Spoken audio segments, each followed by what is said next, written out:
భూభారతిలో field technical ఉద్యోగులుగా పనిచేస్తున్న 636 మందిలో 300 మందిని తొలగించడాన్ని నిరసిస్తున్న హైదరాబాద్ అబిడ్స్ లోని సిసిఎల్లో కార్యాలయం ముందు ఉద్యోగులు ధర్నా నిర్వహించారు. భూ సమస్యలపై నిరంతరం కృషి చేస్తున్న తమకు ఉద్యోగ భద్రత కల్పించాలని, గత 15 నెలలుగా తమకు జీతాలు రావడం లేదని ఉద్యోగులు ఆవేదన వ్యక్తం చేశారు. తమ సమస్యలు పరిష్కారం కాకుంటే రాష్ట్ర వ్యాప్తంగా పెద్ద ఎత్తున ఆందోళనలు చేపడతామని భూభారతి ఫీల్డ్ టెక్నికల్ ఉద్యోగులు హెచ్చరించారు.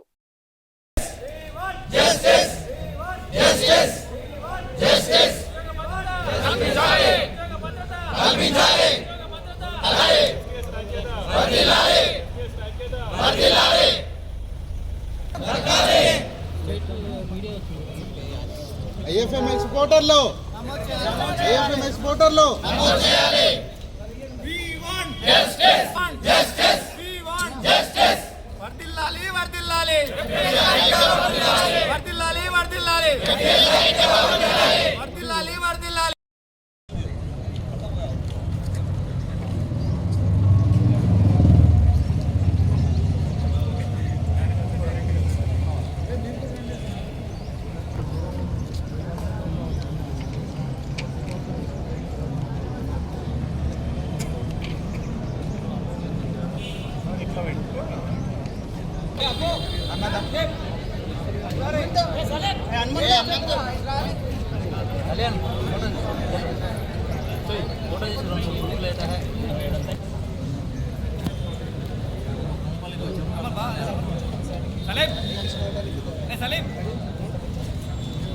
కాదు అనకుండానైతే చెప్పట్లేదు. ప్రతి ఒక్క పని వాళ్ళు కేటాయించిన ప్రతి దాన్ని మేము నెరవేరుస్తూనే వస్తున్నాము. ఆ విషయంలో అధికారులు కూడా మాకు సపోర్టివ్గానే ఉంటారు, ఎందుకంటే చేసినాం కాబట్టి మేము చెప్తున్నాము.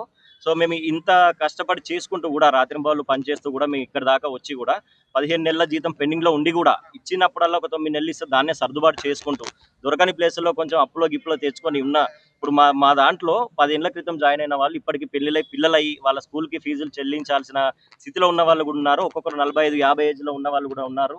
సో అన్ని కేటగిరీ వాళ్ళు ఉన్నారు కాబట్టి ఇప్పుడు మనకి సడన్గా ఇప్పుడు మేము రావడానికి కూడా సడన్గా ఏంటి అని అంటే కొన్ని చోట్ల రిజిస్ట్రేషన్స్ తక్కువ అవుతున్నాయి అని చెప్పేసి 636 ఉండే మా సంఖ్యని 332కు తగ్గించడం జరిగింది. మేజర్గా ఇప్పుడు ఈ 300 మంది ఎక్కడికి వెళ్ళాలి? మేము ఓన్లీ రిజిస్ట్రేషన్ మీదనే చేసి ఇది కావట్లేదు. ఆఫీస్లో ఉన్న ప్రతి గ్రీవెన్స్ మేము అంటే దానికి మాకు సంబంధించిన దానికి ప్రతి దాంట్లో ఇన్వాల్వ్ అయ్యి వాళ్ళకి మేము సేవలు అయితే అందిస్తూ ఉన్నాము. అది మనకు డిస్ట్రిక్ట్ కలెక్టర్స్ గారి నుంచి కూడా లెటర్స్ అంటే మేము పని చేస్తాం కాబట్టి సార్ మేడం వాళ్ళు ఉన్నతాధికారులు వాళ్ళకి తెలుసు కాబట్టి వాళ్ళు కూడా పెట్టిన సందర్భాలు ఉన్నాయి. ఈ సిసిఎల్ఏ కార్యాలయాన్ని కూడా కొన్ని అండి ఇప్పుడు 636 సంఖ్యని 332 తగ్గించి సడన్ గా రిజిస్ట్రేషన్స్ లేని చోట్ల మేము వాళ్ళని ఉంచము అని చెప్పేసి ఎంతో సీనియారిటీ ఉన్న వాళ్ళని కూడా తగ్గించే ప్రయత్నం అయితే జరుగుతూ ఉందండి. ఆ 300 మంది మేము రేపటికి రేపు రోడ్డు మీద పడే అవకాశం ఉంది కాబట్టి మేము ప్రభుత్వంతో కావచ్చు దొరికినప్పుడల్లా మేము మా వినతి పత్రాలు అందజేస్తూనే ఉన్నాము.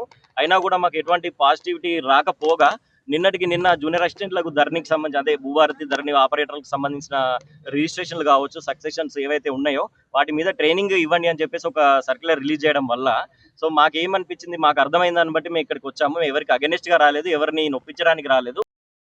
గౌరవ ముఖ్యమంత్రి గారి పట్ల విశ్వాసం విధేయత మాకు ఎప్పటికీ కూడా మా ఫీల్డ్ టెక్నికల్ స్టాఫ్కు ఉంది. మా ప్రధాన డిమాండ్ ఏంటంటే 636 మంది ఉన్నటువంటి ఎఫ్పిఎస్ను 332కు కుదించేటువంటి ప్రయత్నం చేస్తున్నారు. కాబట్టి దాన్ని కాకుండా 636 మంది అందరూ కూడా ఉండేటట్టు మా ప్రధాన డిమాండ్ తోటి, అదేవిధంగా పెండింగ్లో ఉన్నటువంటి 15 నెలల జీతాలు వెంటనే విడుదల చేసి మాకు ఉద్యోగ భద్రత కల్పించేటువంటి ఒకే ఒక డిమాండ్ తోటి ఇక్కడికి రావడం జరిగింది. ఇది ప్రభుత్వాన్ని వేడుకుంటున్నామండి.